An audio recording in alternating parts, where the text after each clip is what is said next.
संस्थानों में उनको लागू किया जाएगा। उसके विरोध में हम लोग डीसी के माध्यम से देश के माननीय राष्ट्रपति, देश के माननीय प्रधानमंत्री जी को एक ज्ञापन सौंपने जा रहे हैं। हम लोगों की चिंता ये है कि समय समय में इस देश में राजनीतिक दलों के द्वारा हमारे समाज को बांटने का प्रयास किया गया है, जातियों के आधार पर बांटने का प्रयास किया गया है। हम लोग ये चाहते हैं कि जाति और धर्म सरकारों का, राजनीतिक दलों का विषय नहीं है, ये व्यक्ति विशेष का अपना विषय है। किसकी जाति क्या है, किसका धर्म क्या है, ये हमारा व्यक्तिगत विषय है।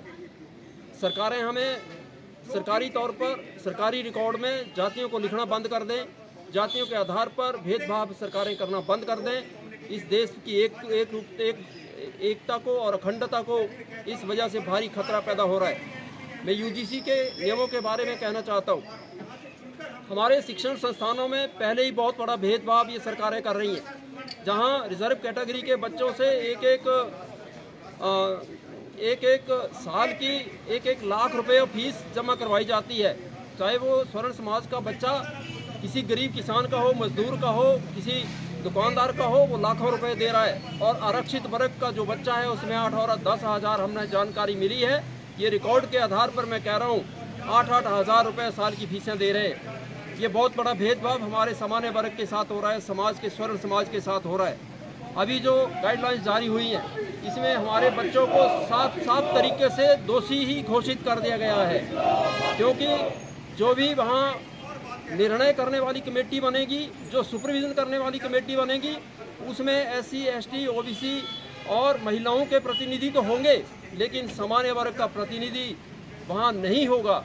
और इस नियम का, इन गाइडलाइंस का भी उसी तरह से सरकारी इंस्टीट्यूशंस में दुरुपयोग होगा जिस तरह से इस देश में लाखों लोग SC, ST एट्रोसिटी एक्ट के तहत के दुरुपयोग के कारण जेलों में पड़े हैं, कई सालों तक वो मुकदमों को भुगत रहे हैं। उसके बाद वो लोग बरी होते हैं, लेकिन उस कानून का जिस तरह से दुरुपयोग को रोकने का कोई प्रयास इन सरकारों ने आज दिन तक नहीं किया है, केवल और केवल अपने वोट बैंक की वजह से।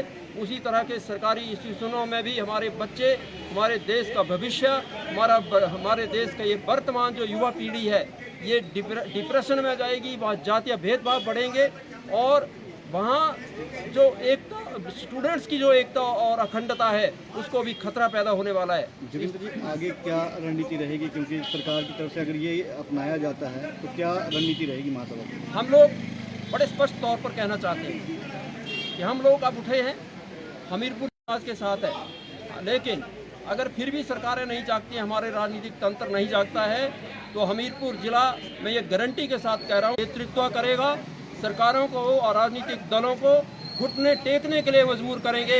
ये जब भी चुनाव लड़ेंगे, ये स्वर्ण समाज के लोगों के पास, सबसे पहले इनको स्वर्ण समाज के लोगों के पास आने की इनकी मजबूरी हम बना देंगे, और ये आएंगे और हम आगे बढ़ेंगे और इसको कानून को विड्रा करवाएंगे।